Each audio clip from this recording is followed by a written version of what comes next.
बड़ी खबर कानपुर से, विकास दुबे का कोषाध्यक्ष जय वाजपेयी और उसका साथी डब्बू गिरफ्तार कर लिया गया। ये बड़ी खबर कानपुर से, इस वक्त आपको देते हैं। विकास दुबे का कोषाध्यक्ष जय वाजपेयी गिरफ्तार कर लिया गया, उसके साथी डब्बू को भी पुलिस ने गिरफ्तार किया है।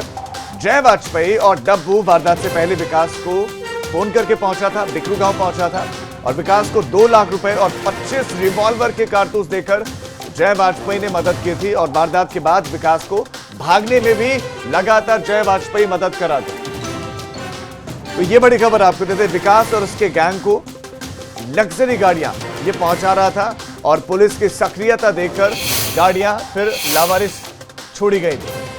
तो ये सबसे पहले बड़ी खबर, कानपुर शूटआउट केस। इस केस में मुख्य आरोपी विकास दुबे वो ढेर कर दिया गया है, एनकाउंटर में मारा गया है, उसके कई साथी एनकाउंटर में मारे गए हैं। तो दूसरी तरफ उसके साथियों पर, उन साथियों पर जो उसको मदद कर रहे थे, उन पर भी शिकंजा कसता चला जा रहा है। प्रभात अवस्थी हमारे संवाददाता इस खबर पर और ज्यादा जानकारी के साथ जुड़ गए हैं। प्रभात, पहला सवाल, जय वाजपेयी और उसका साथी इस वक्त कहां पर है? दूसरा, जय वाजपेयी ने इस पूरे घटनाक्रम में और इस पूरे घटनाक्रम के बाद एनकाउंटर होने तक कैसे और किस तरह से मदद की विकास दुबे की? जी बिल्कुल, आपको बताना चाहूंगा कि जय वाजपेयी घटना के बाद वो नाम है जो सबसे पहले सामने आया था, क्योंकि जिस तरह से यहाँ कानपुर में 3 लग्जरी गाड़ियां मिलती हैं, उसके बाद जय वाजपेयी पर शिकंजा कसा गया था और धीरे धीरे जब परतें खुली तो पता चला कि जय वाजपेयी जो है वो विकास दुबे का खजांची है, यानी सारे पैसों का जो लगाना और उनको कहाँ पर सेट करना है ये सब काम देख रहा था। तो वहीं लगभग 10 दिन के बाद जब कोई सबूत नहीं मिले तो पुलिस के द्वारा, एसटीएफ के द्वारा जय वाजपेयी को छोड़ दिया जाता है, जिसकी खबर जब मीडिया में चलती है उसके बाद देर रात 11 बजे के आसपास फिर से जय वाजपेयी को हिरासत में लिया जाता है।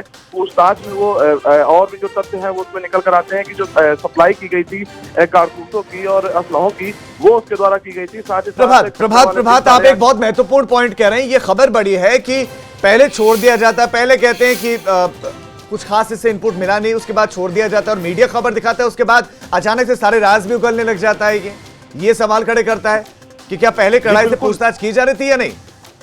जी बिल्कुल, लगातार लंबे वक्त तक इसको हिरासत में रखती है एसटीएफ, उसके बाद कल इसको छोड़ा जाता है और जैसे ही छोड़ा जाता है उसके बाद ऋषि गंगा भी दिखाता है कि आखिरकार जय वाजपेयी पर मेहरबानी क्यों, क्या इतने दिनों की पूछताछ में कुछ नहीं निकला, क्योंकि लगातार ईडी, आयकर, इनकम टैक्स सबकी टीमें जो है वो जांच कर रही थी और इनको खजांची बताया जा रहा था। इसके और विकास दुबे के बीच में लगातार रुपए का लेन देन हो रहा था, उसके बावजूद इसको क्यों छोड़ा गया? उसके बाद देर रात इसको गिरफ्तार किया जाता है और उसके बाद जो पूरे मुकदमे में धाराएं लगी थी वो सारी धाराओं समेत 120 का मुजरिम बनाकर इसको और इसका जो एक और साथी है सुशांत शुक्ला और डब्बू, उसको गिरफ्तार कर लिया गया। जी ठीक है प्रभात, आप बने रहिए हमारे साथ। मैं आपके पास फिर से लौट रहा हूं क्योंकि एक और बहुत बड़ी खबर है।